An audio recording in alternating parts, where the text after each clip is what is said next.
Bismillahirrahmanirrahim. Assalamualaikum warahmatullahi wabarakatuh. Jumpa lagi dengan kami Ngenet, yaitu segala sesuatu tentang dunia internet. Tapi pada kesempatan kali ini kita akan lebih banyak membahas tentang manajemen konten website.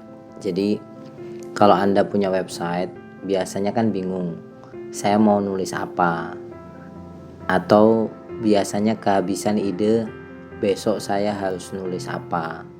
Nah, oleh sebab itu kami akan berbagi pengalaman bagaimana sih kemudian kami kok bisa bertahan menulis banyak konten-konten yang ada di website kami. Jadi ini website kami seputar investasi di pasar modal. Nah, kemudian kami mengelola ini sudah sekitar 1 tahun lebih lah ya. Nah, kita akan membahas bagaimana manajemen konten biar kemudian website kita tidak kaku, kontennya variatif. Kemudian juga website kita memiliki konten-konten yang tidak ada habisnya.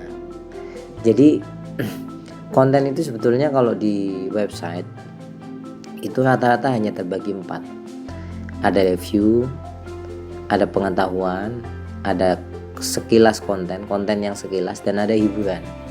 Jadi Anda tetapkan baik-baik ini aja 4: review, pengetahuan, sekilas konten, hiburan. Perlu dipahami apa yang saya jelaskan ini lebih kepada website personal ya, website pribadi atau blog-blog lah yang Anda kelola. Kalau misalkan seperti Detik ini bagaimana? Dia nanti pembagiannya kepada menu-menu tersendiri. Ada finansial, ada berita hot, kemudian sport dan lain sebagainya. Kalau website pribadi kan biasanya satu niche ya, satu tema. Seperti ini pasar modal, ya satu tema saja. Nah, apa yang kami jelaskan ini lebih kepada satu tema tertentu.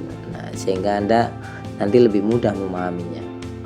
Yang pertama adalah konten review. Bagi blog atau website pribadi, konten review ini adalah nyawa utama. Jangan dibalik. Kalau Anda misalkan memiliki website pribadi tapi Anda mengelola konten berita ya, berita yang seperti ini, yang itu dijadikan nyawa daripada website Anda akan kalah dengan website-website besar. Sudah Anda berusaha sekuat apapun, saya katakan akan kalah. Kenapa? Dari SDM saja sudah berbeda. Anda misalkan 1-2 orang, dia ratusan.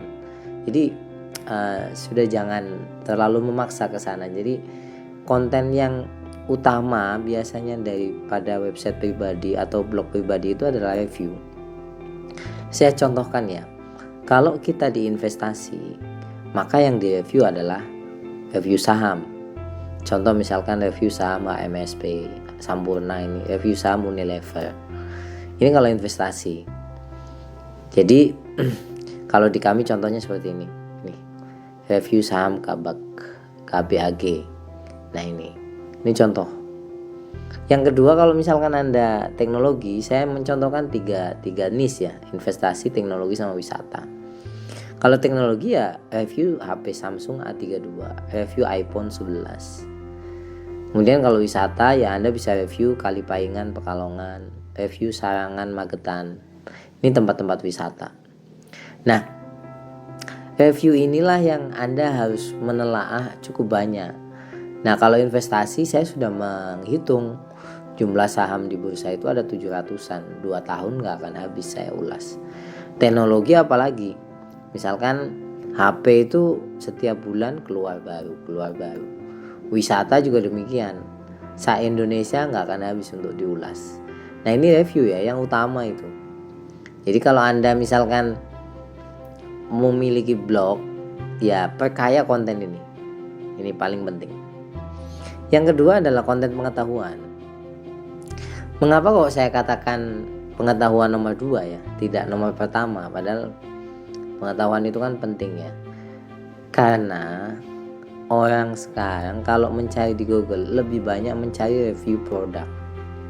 Ya, review produk ini khususnya untuk blog pribadi ya. Kalau pengetahuan menurut kami tidak begitu banyak lah, tapi perlu, sangat perlu.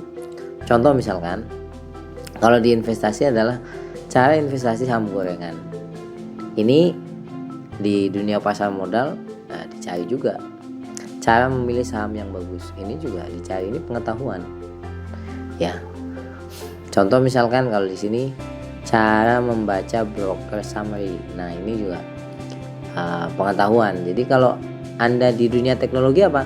Cara mengambil foto dengan kamera HP. Itu pengetahuan. Cara mengatur kunci iPhone 11. Kalau wisata pengetahuannya apa?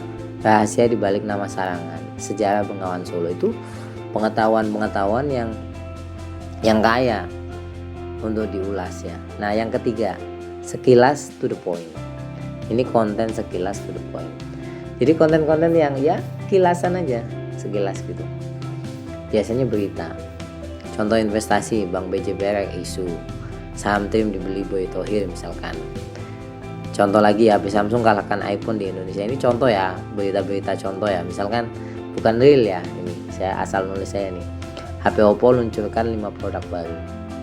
Kemudian wisata, diskon tiket di Sarangan, Dieng dikunjungi bintang Hollywood. Nah, ini sekilas-sekilas yang sebenarnya kalau dalam konten itu ini berita yang besok lagi nggak dibaca, tapi kadang perlu. Nah, kalau yang ini tergantung kebijakan Anda. Kalau di kami terus terang nggak ada ya, nggak ada ini. Kami tidak memiliki konten yang model seperti itu. Kalau Anda bertanya kenapa nggak ada, ya kalau kami pendapatnya konten-konten seperti ini dibaca sebentar sih, besok lagi nggak berharga. Makanya kalau kami lebih cenderung konten yang usia bacanya lebih lama. Nah, kalau kami seperti ini nggak baca ya, karena blog pribadi saya tidak terlalu mengusahakan itu ya, membuang waktu lah menurut saya. Tapi rata-rata konten ada ini ya, website ada ini walaupun sedikit. Yang terakhir yaitu hiburan. Nah, ini konten yang sebetulnya cukup banyak dibaca meskipun kadang-kadang tidak selalu dicari ya, tapi kalau orang menemukan ini pasti baca. Contoh misalkan ketika dia berkunjung ke website kami kemudian menemukan konten keseharian investor Sandiaga Uno, pasti orang penasaran. Begitu juga dengan film investasi dari Korea, ini juga orang penasaran apa sih. Di teknologi, konten hiburannya adalah pendiri Facebook gunakan HP biasa misalkan. Ya, ini juga wah menarik. Anak kecil dari Tegal banting iPhone 13. Wah, ini larang langsung baca ya, karena iPhone 13 kan mahal banget gitu. Dibanting misalkan. Kemudian kalau di wisata ada buah aneh di Dieng, itu menarik. Kawah Dieng ternyata menyimpan cinta, ini juga menarik. Nah, ini konten-konten hiburan yang membuat orang betah berlama-lama di website Anda. Kalau saran kami dari untuk pengelola konten atau website pribadi, konten hiburan ini diperbanyak ya, selain konten review dan juga pengetahuan. Jadi kalau secara garis besar itu manajemen kontennya ada 4 ini: review, pengetahuan, sekilas konten, hiburan. Nah, kalau kami sekilas konten ini tidak kami kelola, kami hanya mengelola 3 ini: review, pengetahuan, hiburan. Nah, kalau sudah tahu seperti ini, Anda tinggal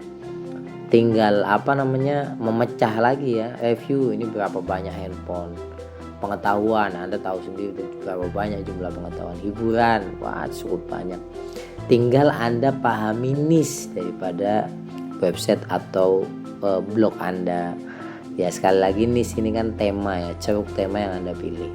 Kalau Anda pas memilih tema yang Anda ketahui betul-betul, yang Anda pahami betul jeroannya, maka Anda ngelola website nggak akan lelah dan nggak akan habis konten-konten yang mau Anda tulis. Sampai ketemu lagi. Kalau ada pertanyaan cukup cantumkan di kolom komentar. Semoga ini bermanfaat. Jangan lupa like, komen, dan subscribe. Terima kasih banyak. Assalamualaikum warahmatullahi wabarakatuh.